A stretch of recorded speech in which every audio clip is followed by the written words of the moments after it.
দরুদে ইব্রাহিম ও ইস্তেগফার করে ভয়ঙ্কর বদরাগী মানুষকেও বোবা অনুগত বানিয়ে ফেলা যায়। কঠিন কাজও নিমিষেই সহজ হয়ে যায়। ধরুন একটা কাজ সবার জন্য কঠিন, কেউই বিষয়টা নাগাল পাচ্ছে না, বা কোনো একটা পরিস্থিতি নিয়ন্ত্রণ করা আপনার সাধ্যের বাইরে। এমন মুহূর্তে দরুদে ইব্রাহিম ও ইস্তেগফার করা শুরু করে দিন। আপনি নিজেই অবাক হবেন এর ফায়দা দেখে। উঠতে বসতে আপনার দোষ খুঁজে এমন মানুষকেও দরুদে ইব্রাহিম ও ইস্তেগফার দিয়ে বশ করে ফেলতে পারবেন ইনশাআল্লাহ।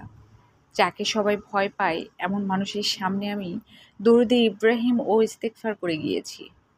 দরুদে ইব্রাহিম ও ইস্তেগফারের বরকতে ওই রাগী মানুষগুলোকেও আমার সামনে আইসক্রিমের মতো গলে যেতে দেখেছি। দরুদে ইব্রাহিম ও ইস্তেগফারের কারিশমা যে টের পেয়েছে এবং যে বুঝে গিয়েছে আল্লাহ একমাত্র উদ্ধারকারী, বিশ্বাস করুন তার জন্য এই দুনিয়াটা পানির চেয়ে সহজ।